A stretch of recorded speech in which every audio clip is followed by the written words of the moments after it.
I'm Stefan, the BMW DIY guy. I've been working with AvinUSA for quite some time, and I'm really excited to show you what I have for you today.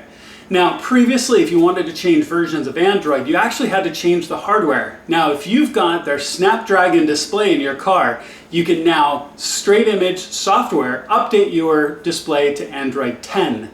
So I've had an opportunity to do that. If you have it, make sure to reach out to Avin. They will provide you the links and the download information to get the upgrade for your display, and it'll be only from them, so you need to reach out to them to get it. But what I wanted to do is show you a walkthrough of kind of the differences, what it looks like, and a good review of what you can do with your display, including some new functionality and a little bit of changes that weren't there before. So I'm really excited to do this update, and I'm excited to show this to you. Let's get out to the car, let's take a look. All right, so here we are out in the car, and I'm really excited to show you this Android 10 upgrade that I have on my display. So if you have the Snapdragon display, as I mentioned earlier, you're going to be able to do this upgrade. A lot of it's going to look very, very similar to what you saw on the Android 9, but the changes are really important for feature compatibility, application compatibility, and the like. So here we are starting on the iDrive side. So I'm just going to touch the screen to take us to the main Android selection. So let me start at the beginning and kind of work my way through. Now you'll notice from the previous videos, or if you have the Android 9 or other versions of this display, that the tile setup has changed a little bit. They continue to iterate and change as they move forward. I also see that as well. So the order has changed a little bit, some of the functionality's changed a little bit, and there's a couple of things that I've noticed that I'm excited to tell you about that I think I've had a lot of people ask about, and I'm happy to show you. So let's start with the obvious one. So first tile takes back to iDrive. So really straightforward, really simple. Now the dashboard, which has been in a different position, is now here, and there's been some really important changes here as well. Now I'm here in the US, so I've got miles per hour, where before it was fixed on kilometers, it was also stuck on Celsius. It's now at Fahrenheit. You've also noticed that my door indication is correct.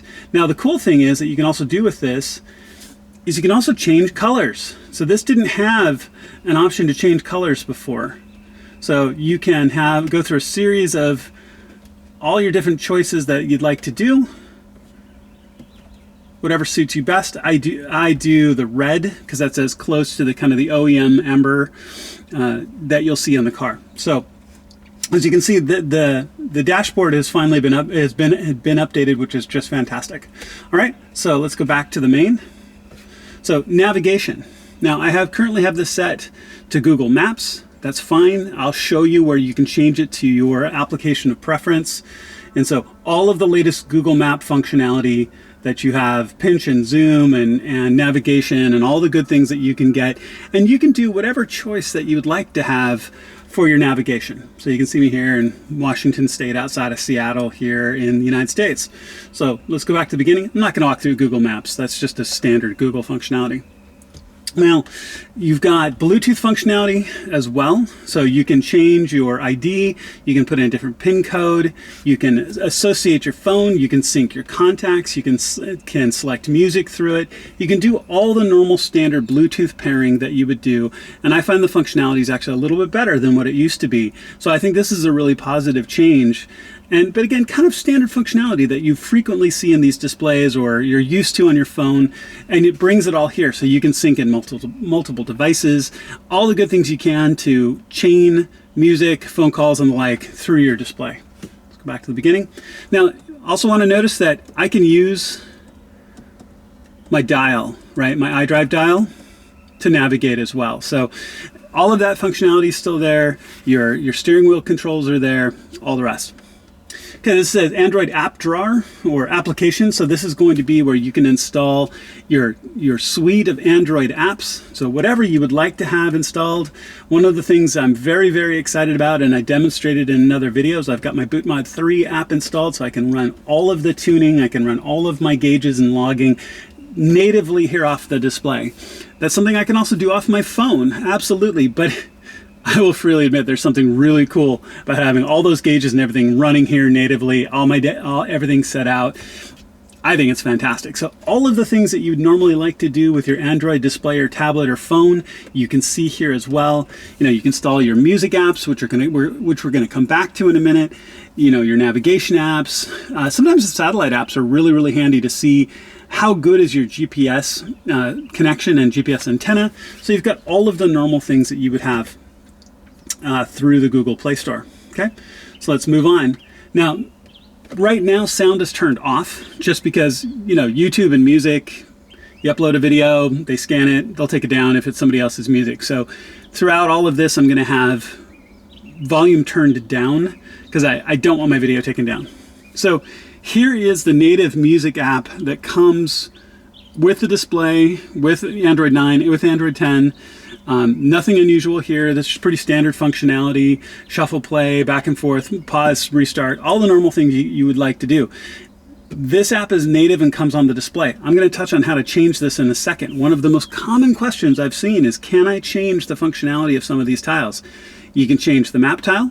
You can now change the music tile, which I think is fantastic. So I'll come back to this in a minute. You know, hello Spotify or Amazon Music, right? Video player. Same thing, straightforward, great functionality, looks really, really good. Hopefully I don't need to say, talking about don't watch videos while driving, you know, it's not safe. In most places it's against the law. So, you know, again, be smart, right? So you can pull out video files that are stored natively. You can pull them off your USB drive. Let's go back here for a second. So there's lots of different places of where you can get the files. Just like in the music browser, you can do the same thing.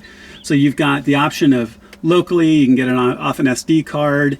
So you've got some options of what you would like to have on, and you know, maybe you've got kids in the car and you're waiting in the parking lot somewhere. This is a great way of doing it. In addition, also want to notice picture in picture, which actually I think is pretty cool.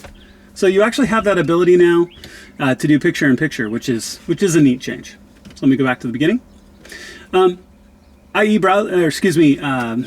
This would be going to the browser, which is currently set. It's actually browsing to YouTube. So for a second, I thought it was the YouTube app. It's not. So forgive the switch back there. I was like, wait a minute, YouTube. Right, because the YouTube page is actually loaded to the browser right now. So say, for example, you know, you wanted to go to your, you know, favorite BMW DIY guy channel, you can. So pretty standard browser functionality, everything that you're used to. File manager. Launched at the tile level, so if you want to get into your files, you can move around and do all the normal file browsing you want to do, copy files from, say, your SD card, music, videos, like, and want to move it in local or whatever you'd like to do. So pretty straightforward functionality there. This is an app that you can install. So this is just an app that comes with the display itself and with the OS. Now, before I deep dive into the system functionality, which is over here, I'm going to get back to this in a second, but let's talk about the pull down here. So you've got lots of basic functionality that you would see out of an Android display, screenshots, settings, mobile data. So if you've got the Android 9 Snapdragon, you have cellular connectivity that's possible. I mentioned in my install video, putting in the SIM card is really hard. It's here on the side, right where your SD card is. It is extremely difficult to do if your display is installed. I highly recommend putting any SD card and any SIM card you're going to put in the display. Put it in during installation while you can actually hold the display in your hand, be looking at the back, make sure it's put in the right orientation. I will freely admit, when I first put my SIM card in, I was not in the right orientation, and I was like, why is my SIM card not working? And it clicked into place. So I was like, I didn't do anything wrong. Turns out I did. So lots of basic functionality that you normally see. You can also hotspot it. I usually go the other direction. I'm hotspotting my display to either my phone or my BootMod 3 wireless adapter. So great stuff there. You can also see your normal status across the top. So your home button, time, Wi-Fi connectivity, cellular connectivity, SD card status. I've got an SD card in. Your ability to tile, right? So to tile all of your various different apps, like you would in Android functionality, right? You also have the ability to turn the display off, which can be really nice depending on what you're doing. That's the one thing that the iDrive really doesn't do. So if you wanted to sit at night or it's too bright for you at night, you actually could flip to the Android side and turn the display off. So it's kind of an additional functionality. And then the back arrow, of course, depending on what we're in. So let's talk about settings here really quickly. So navigation. So this is your ability to change your default navigation. That will be for your navigation tile. You've got whatever choices that the display recognizes as a navigation app. So if you install, I ran the Here app for a long time. It would be recognized here and you could select it that way off that default tile. That'll work. You could also do the same with Waze. So let's go back. We'll look at the system. So you're going to see options here for reversing your backup camera, parking lines, parking distance control, camera selection. This is going to be important when you install your display on which one you select for your camera. Okay. Brightness of the screen. You can also have it mute when you go into reverse. And then also nestled right here at the bottom is unit of temperature. So like on the dashboard screen that now shows Fahrenheit for us North America folks, you can change it back between Celsius or Fahrenheit. Though Canada, yeah, I know it's Celsius. Okay, so volume. This is going to be Android and OEM volumes, any filtering that it does between the two. So you can see media and call and navigation between the two to help control your volume levels, you know, beyond your volume knob, right? Language. Recently had a question lately if someone was like, my display, everything is in Chinese. Well, here's where you would go to look to change that. You can see I have a number of different choices, lots and lots and lots of choices. So, you know, maybe if you wanted to play a trick on a friend that has one of these, you know, change it to German or Italian, maybe Russian. So for me, it's in English. Time. So I like mine to be actually synced to my car in 12 hours. So you get your choice between car time and Android time. I'm not sure why you'd want to have it different, but you certainly have that option, and you can also put it in a 24-hour format. All right, so excuse me, one thing before we get to factory. So system info, this is going to be your basic information of what's going on in your display itself. You can see my system version, it's version 10, so this is post 10 upgrade, of course. Shows you how much of your storage you're using and just basic information if you need it. Android settings. Now these should be more familiar. So if you get into your Android settings, these are very similar to what you're going to see off your phone, where the top layer settings are for the display and its functionality. This is your Android functionality. So if you want to get into, you know, network and internet, connected devices, apps and notifications, your display settings, sound settings, storage, privacy, location, security, accounts, accessibility, and so on, all of that is going to be here.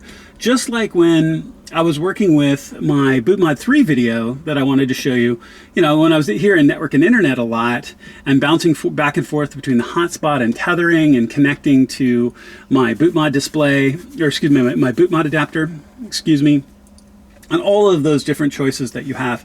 These are your more typical, more common Android settings that you're going to be familiar with. I'm not going to walk through everyone because these really are the basic functionality of what you're looking at for Android. So if you have anything that you need to get into, including your account association, it's here. Let me go back to the top. We'll go back to settings. All right, so factory settings. Here's where, again, where you get into some of the fun things. You ask yourself, what was that code? That is 2846. The factory code has changed from what it used to be. It's now 2846. I constantly have to remind myself. I remember the old one off the top of my head, and this one I was like, what is it again? So it's 2846. So really important functionality in here to walk through on how to set up your display, customize your display on how you want it to work. Now, one of the most common questions I get is where is the display going to start? Is it going to remember where it was? So when I turned the car off, it was on the Android side or the iDrive side. Do I want it to go straight to the iDrive every single time? And you can bounce over to the Android later, or do you want it to start with the Android? Well, here's some of your options. So as you look through all of these different options here on what can be on, as you look at it, it says remember the last mode. So enabled. So it's going to remember where I was last. So that functionality means that if I was on the Android side when I turned the car off, then it's going to go back to the Android side or the iDrive side, right? So if you have a preference either way, I got a lot of questions about that. That's where it's going to be. You've got your DVR functionality, and it's off screen right at the moment, but I've talked about before, I've got a forward-facing DVR in the camera surround that goes around my rearview mirror. It's running. I have it running full time. I have it set to loop. And I can potentially go back and show you some of that functionality. I have it set to loop. I've got a large SD card in it. So it's pretty much, if I remember correctly, it's a 15-minute continuous loop. So it's always running whenever I'm in the car. You can set your Bluetooth functionality of how you would like your Bluetooth to function. Amplifier, whether you've got the OEM or aftermarket, I have mine set to OEM. Even though I actually do have an aftermarket amplifier. I've got the Alpine, but the way that the Alpine amplifier is set up, I really don't want to mess with it or have this trying to compensate for it in any way. So if you have a 360 camera, your automatic brightness of the display, your unit measurement, again, Fahrenheit and Celsius, depending on where it's set. So you can metric or imperial. You've got camera selections depending on what you have plugged in. And also you can disable the video in motion so you don't break the law potentially watching video. And then the hidden little function that I wanted to make sure to call out, that's right here. It's a little hard to see, but it says Launchers Music App. You select that and it brings up a choice of apps that are installed on the display. So in theory, you could, have it go to your clock or BootMod 3, which is an actually interesting concept. So if you really wanted to have a dedicated tile for some other app, you don't care about the music app, right? You could do it this way, which is another question I get all the time. Can I customize the functionality of the tiles and change where they go? You could change the music one to something else. It's still going to say music on it, but it would be a dedicated functionality for you at that point. So as you can see, you just scroll through it and you can select what you would like to have. So Spotify, Amazon Music, whatever you'd like it to be. So I really like that. I think that's fantastic. You go into vehicle. I get a lot of questions about the aux switching modes. And this is going to be something really important for you because depending on how you bounce back and forth between the iDrive side and the Android side and how that functionality works for you, I have it set to automatic. Now, what that can do for me sometimes is say like I've got the radio going, which is fine. I touch the screen to go to the Android side and I go to some other function and then bang, my radio cuts out. Well, that's because the aux mode is set to automatic. It recognizes that whatever I'm doing on the Android side is can provide sound in some way. So it sends the aux signal, the head unit goes, oh, I've got an inbound aux signal, and cuts me over from the radio to aux. Now, if I don't have anything playing, well, that means that suddenly things go silent, right? So and that can include navigation. So this is going to be an important thing for you depending on how you want to customize and use your car. I have mine set to automatic right now because I don't bounce back and forth between the functions very much. So I'm okay with that. Now, you also have the aux auto switching, and this is going to be your head unit style, the Alpine head unit or the Harman head unit. I'm not sure what other would be, candidly. Now, I have the Harman in this car, so that's what it's set for. You've got your control, your iDrive knob that you've got here, your door settings, left driver seat, hey, for, that's North America, right driver seat, hey, hey, everybody in the UK. Number of doors, 2 or 4, your speedometer selection. It's just a limit of what it's showing. Your gear selection, which means you want your car to show whether it's an automatic or manual. And then your map key. Do you want it to go to the car navigation or Android navigation? So that's another thing that I get really commonly on what does, I would like it to do one or the other, but this is a great way of doing that. Get your mode keys, voice selections, which I don't use because I don't have the microphone plugged in. So I actually don't use the voice selections at all. So let's go back to the car display. Now, hopefully this is already set up correctly for you, and this is more of an install thing to point out, but I'm going to point it out anyway. As you can see, you've got a lot of different choices here. You've got the NBT style 6.5 half screen, NBT style 6.5 full screen, NBT 8.8 to 10.25. So all of this has to do with what did you have originally? Did you have the CIC style or NBT style head unit? Did you have the 6.5-inch screen or the 8.8? And I've talked about this in some of my installation videos and some of your options of what you'd like to do. The new 6.5 to full screen option is a new functionality. So if you're unable to use something like Bimmer code to trick your car into thinking it had an 8.8-inch screen to get away from the half screen, there's now a full screen option, right? So that is a good thing. Make sure that you have this set up properly. Your screen's going to look like garbage if it's not set up properly to begin with. Like I said, it's more of an install thing, but I really want to point it out. Okay. So you've got your CAN protocol, which I don't mess with at all. And again, you've got your CCC, CIC, NBT, NBT Evo, depending on which one you have in. I've got the NBT Evo old CAN style, whatever that means, just because of the age of my car. Okay, and then you've got UI configuration, and this is going to change the skins that you've got at the top level for the tiles. And then you've got a profile import. So you can actually import different profiles into this. There's a way of creating them. And I'll be candid, I haven't looked into it. So I think that there's a lot of different functionality that you can do or change some of how this operates, but it's going to take some special setup and the right kind of files, right, to do it. Now, on that note, what I also wanted to touch on was boot logo. So you've got multiple pages now for boot logos. Now on page 2, there isn't any items that go into page 2, so it's blank. But you also notice that there's an import functionality. Now, what I want to encourage you to do, if you would like to change your boot logo, and this is something I am going to do, and I might even run a video of here, is if you go out to the AvinUSA help forums, there is a post about how to do this. There's some links to the application and the guidelines you need to do to create the right kind of image to use as a boot logo.